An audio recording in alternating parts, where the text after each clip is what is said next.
Kanina alas 3 ng madaling araw ay nakapasok na ng Philippine Area of Responsibility itong low pressure area na ating minomonitor. So yung latest location natin as of 3 a.m. today ay nasa layong 695 kilometers silangan ng General Santos City.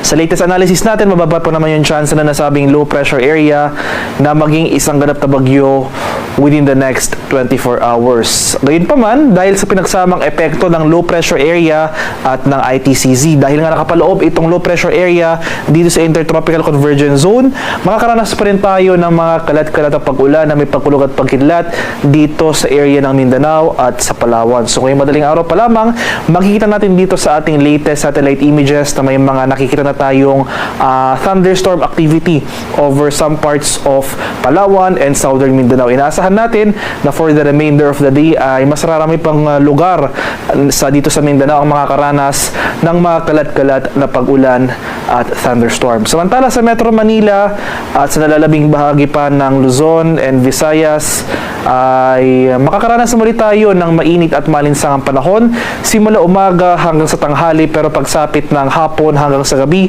makanda pa rin tayo sa mga biglaan at panandaliang pag-ulan na dulot naman ng localized thunderstorms. Nanggagaling yan dito sa epekto ng easterlies o yung mainit na hangin galing sa karagatang Pasipiko.